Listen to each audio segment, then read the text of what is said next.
What is going on, guys? So today we are actually back with another Pokemon Masters video, and today we're actually going to be taking a look at Sabrina and Alakazam's sync grid, because we just went over their Limelight just a couple of days ago, so in fashion we need to pretty much just continue. Roll the intro!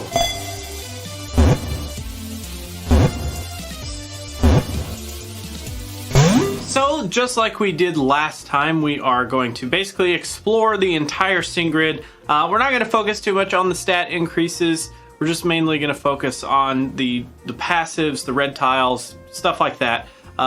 Things that we know that are going to play more. It's just to make the video not so long and drag out. So, we've been through this 100 times. I'm going to start in the top left, top right, then bottom left, then bottom right. And we'll just kind of go over some interesting things, and then we'll try to come up with a build for Alakazam here. So, in the top left-hand quadrant, we do actually have Reflect MP Refresh 4. We do have a Reflect Move Gauge Refresh 3. So, remember that light screen from Lyra, not only does it cost you 2 bars, it may be 3, I think it's 2, I'll edit it in, whichever one it is. But it also has a maximum usage of 2. So we do have a situation here where we can get a bar back from using it, and we need a way to get a use back on it. So that's why we do have both of those there. We do actually have Reflect Pep Rally 2, which sharply raises the speed of all allied sync pairs when the move is successful. So that's actually not too bad. Then we do have Critical Strike 2, which powers up attacks if they become critical hits. So that's actually kind of cool. Moving on to the top right-hand corner. Don't want to forget our little sync move buff there. We do have Psybeam, Move Gauge Refresh 2. Basically, going to get some bar back for that. We do have 2 of those. And then the other stuff in this quadrant is basically going to be all for Psybeam. So we have a ton of power increases there. So all of those are pretty okay. Nothing too fancy, it's just kind of like the Psybeam corner. Next, in the bottom left hand, this is kind of going to be the same sort of deal. We have Psychic, Move Gauge Refresh, and then we have a bunch of Psychic increases, which is always good. Now here you have Critical Countdown 1, which has a small chance of reducing the sync move countdown by 1 when the user lands a critical hit. I swear, if Olivia gets that, she's going to be even more broken. That's just an insane move right there. Then we do have Recuperation 1, which restores the user's HP after using a sync move, which is, that's okay. And then like we said, the rest of this corner is just kind of tailored towards Psychic. Moving on to the bottom right hand, we don't want to forget our little sync move increase there. We do have Sixth Sense MP Refresh 3. We do have a Grand Entry, which raises the user's special attack when the Pokemon enters battle. That's actually pretty good. Dire Hit All MP Refresh 3, which is of course always welcome. On the Ropes 3, which reduces damage when the Pokemon is in a pinch and is hit by a physical move. So not only is Reflect going to be able to protect you pretty well there, but you're also going to be able to have On the Ropes 3, which will protect you even further if you are in a pinch, which is usually, what, roughly like 30% HP or less. So that's cool. We do have Sixth Sense Ramp Up, which raises the user's special attack whenever the move is successful. And then we do have Dire Hit All Critical Squad 1. Raises the critical hit rate of all allied sync pairs when a move is successful.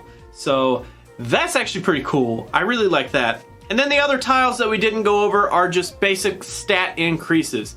Of course, with Alakazam and Mega Alakazam's kit, anything that tailors towards speed would be, very beneficial. Special attack would be very, very beneficial. Those are the ones that I personally would prioritize if I had the option to choose between any of the other stats. Of course, I would try to prioritize those two in my top priority.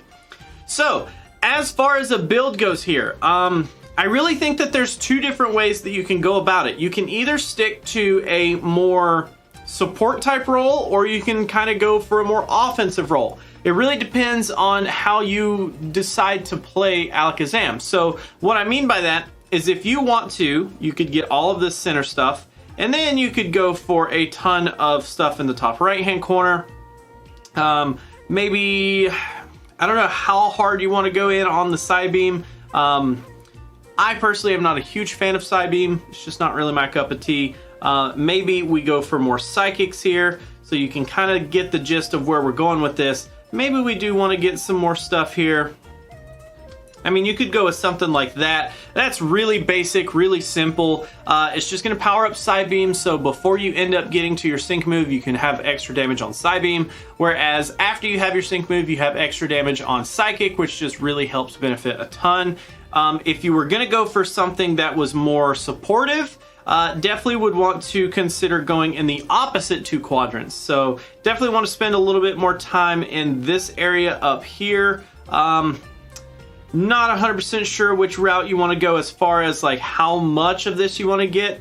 That is already a ton of energy. Doesn't really leave you a whole lot of room on this end down here.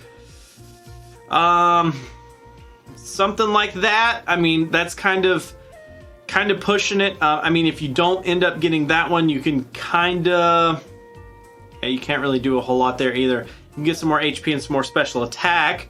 But it just kind of really will depend on which variant and what role you really want Alakazam to play more of. Do you want him to be more supportive, or do you want him to be more offensive? Because that's really what's going to end up carrying your weight in terms of which build you really go for. I definitely like the idea of having it kind of split the way that this is, like a clear offensive on the two quadrants and a clear supportive on the other two. I really like that. It really makes things simple.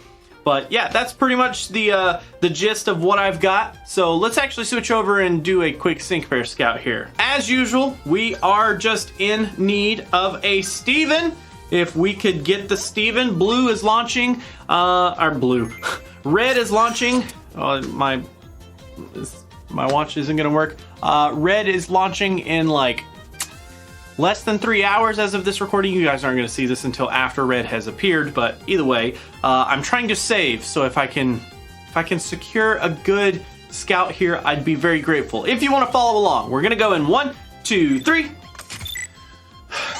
I'm just so used to it now. I mean, it is what it is. Come on. Still hopeful. Tearing me down. You're tearing me down, Poryphone. Give me some good doors.